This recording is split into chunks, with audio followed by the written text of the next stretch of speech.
ભાવનગર નાગરિક બેંકના ડિરેક્ટરો અને કર્મચારીઓ દ્વારા બેંકની પ્રગતિને પગલે ચાલીને ખોડિયાર મંદિર ગયા હતા। ભાવનગરની નાગરિક બેંકના ડિરેક્ટર અને કર્મચારીઓએ રાખેલી માનતા મુજબ ખોડિયાર મંદિર પગપાળા ચાલીને જઈને દર્શન કરવાની માનતા પૂર્ણ કરી હોવાનું જાણવા મળ્યું છે। નાગરિક બેંક દ્વારા છેલ્લા 4 મહિનામાં 2 કરોડથી પણ વધારે 40 દિવસની અંદર ગ્રોથ મેળવ્યો છે, જેને પગલે બેંક દ્વારા આયોજન કરવામાં આવ્યું હતું। ઉપરાંત માતાજીના ચરણોમાં બેંકની સતત પ્રગતિ થાય તેવી પ્રાર્થના કરી હતી।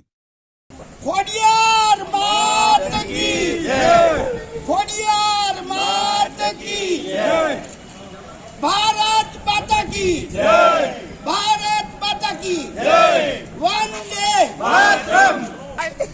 સૌથી પહેલા માણસો આવડે, કોની જવાબદારી નહીં હોય।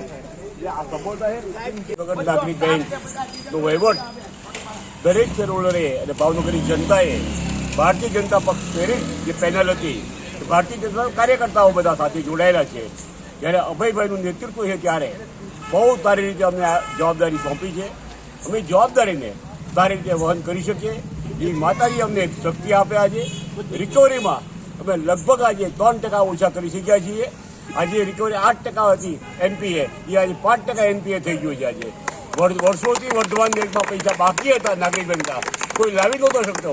અમારે પ્રયત્નથી 2 કરોડ રૂપિયા અમે લાવી શક્યા છીએ। એનું માતાજીનો ખૂબ ખૂબ અમારી કૃપા છે। બાકીના પૈસા પણ અમે 6 મહિના બધા જ લઈ આવવાના છે એવો અમને વિશ્વાસ છે। માતાજીને આવી નવી કૃપા બધા પર એવો માતાજીને પ્રણામ કરીએ છીએ। નાગરિક બેંક પરિવાર આજે સરસ મજાનો 4 મહિનાનો જે વહીવટ જ્યારે ભાજપ સરકારે લીધો અને આપણા પ્રમુખ શ્રી અભયભાઈના નેતૃત્વ હેઠળ આપણું જે નવું બોર્ડ આવ્યું અને 4 જ મહિનામાં આપણે એનપીએ 5% લઈ ગયા અને આપણા વર્ધમાન બેંકના 2 કરોડ આવ્યા। એની માટે થઈને આપણે આજે પગપાળા ખોડિયાર મંદિર થઈ રહ્યા છીએ। આપણા રિકવરી કમિટીના ચેરમેન અને આપણા બોર્ડ ઓફ ડિરેક્ટરના પ્રયત્નથી આપણે સારું કામ કરી રહ્યા છીએ। તો આપણા પ્રમુખ અને આપણા બધા જ અહીંયા ભાજપના હોદ્દેદારો આવ્યા છે।